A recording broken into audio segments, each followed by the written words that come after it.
Good morning, good afternoon, good evening, whatever the case may be. We are back and better than ever, and today we are talking about exponents and laws of exponents. So let's get to it, shall we? Now, at our level, many, if not all of you, already know about exponents and laws of exponents. And if you just pause it and you look at the things that I have here, and you know all of these, you should be completely okay. The only thing that is not represented here are dealing with negative exponents, which you probably have been exposed to. But just in case, I'm making this video for your reference. So here we go. Okay, so we have exponents, so we don't have to write repeated multiplication over and over and over. For example, 3 times itself 5 times, we can clearly write as 3 to the 5th. If we have a negative base, we need to know that if we raise it to an odd exponent, the result will be negative, as shown here and here and here and here. And if we have an even exponent, the result will be positive, like squared into the 4th power as shown here and here. The important thing that I want to do here is make sure we understand the difference between a -5 in our parentheses and a -5 where the negative is not in the parentheses.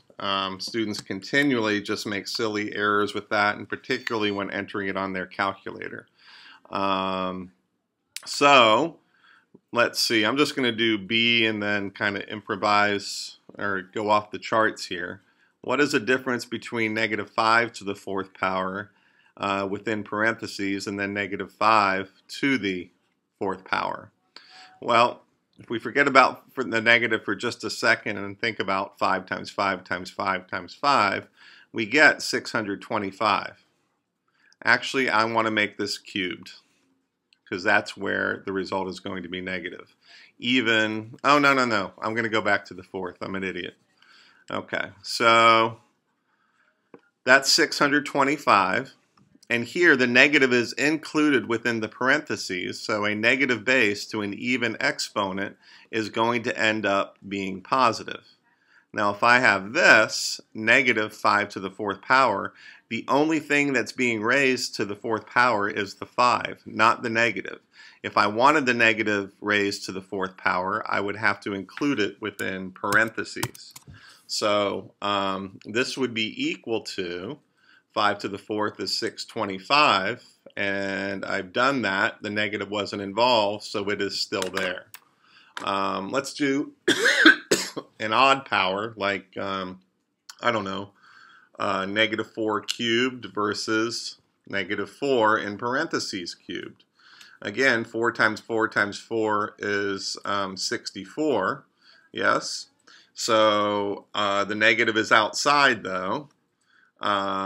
I guess I should write this out. This is equivalent to -4 times 4 times 4, like that, which is -64. This is equal to -4 times -4 times -4. A negative times a negative times a negative is also a negative, and that's equal to -64 as well because of the odd exponent. So let's look at these two, -5 to the 4th and -5 to the 4th. The parentheses are extremely important because if you just put -5, let's see, negate, -5 to the 4th power, you get -625 because again the operation is 5 to the 4th power before worrying about the negative. And if I put that in parentheses, it will come out positive. Nope. What happened there? Oh, I think it was because I had a minus sign and not the negative. That's another thing you need to make sure. The calculator interpreted it as a minus sign instead of the negative sign. So let's do this. Here's the negative sign. 5, close parenthesis, to the 4th power. and that comes out to 625. So please be very, very careful with that. All right, next. 5 to the negative 2. Okay. One of our rules, a to the negative n is equal to 1 over a to the n. So this would be equal to, I know it says use your calculator, 1 over 5 to the positive 2, because if it's negative in the numerator, it becomes positive in the denominator. So that's 1/25, as this is 1/25 as well. So on your calculator, that's going to look like this. 5 to the negative 2, and that's 0.04. And by the way, you can change that to a fraction, menu, actions, number, sorry, and convert or approximate to fraction, and it gets 1/25. Same as result as 1 over 5 squared, which is 0.04, which clearly, just like from before, converts to a fraction as 1 over 25.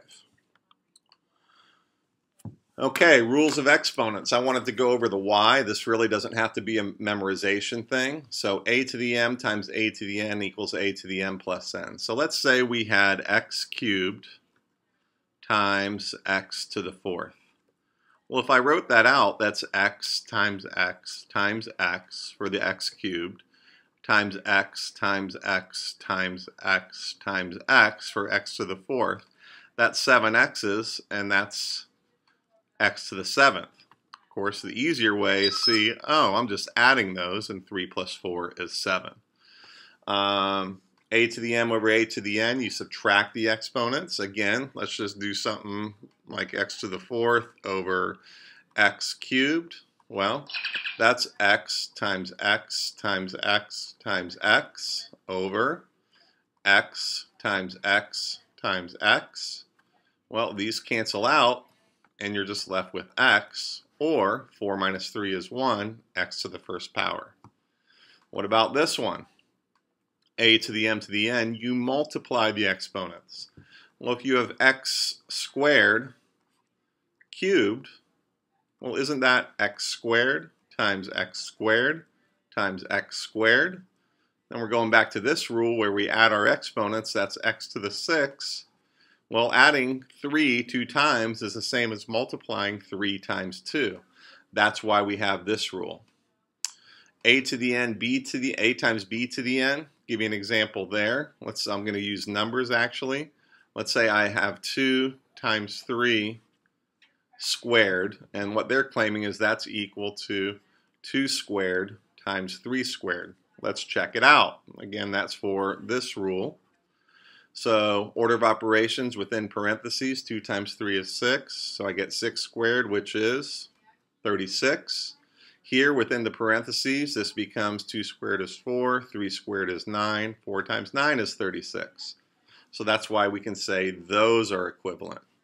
What about a over b to the n? Let's say we have, let's see, we'll do 9 over 3, and we'll square it. And they're saying that's equal to 9 squared over 3 squared. Well, 9 over 3 squared, that's equal to 9 over 3 times 9 over 3, which is 81 over 9, which is 9. 9 squared is 81. Over 3 squared is 9, and you can see that they are equal. Why does a to the 0 power equal 1? Well, let's say I have x to the 5th over, I don't know, x cubed times x squared. Well, that's equal to x to the 5th over x to the 5th.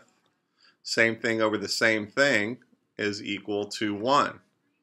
Also, by our rule right here, where we divide exponents, here it's a to the m minus n, x to the 5th over x to the 5th equals x to the 5 minus 5, which is x to the 0 power. which is equal to 1, because we know x to the 5th over x to the 5th is equal to the 1. And we already talked about our rules for negative exponents. Okay, so moving forward, let's look at this.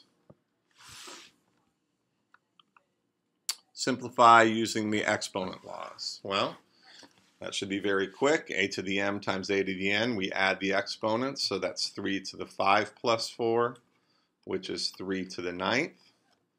5 cubed over 5 to the 5th is equal to 5 to the, you subtract the exponents, 5 to the 3 minus 5, which is 5 to the negative 2, which is perfectly good answer for how they asked it, but you could also write it as 1 over 5 squared.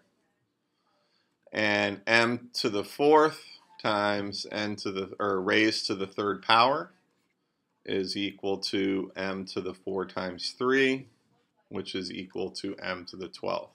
And again, on any of these, if you ever get mixed up, you can just say, oh, okay, so that's m to the 4th times n to the 4th times n to the 4th.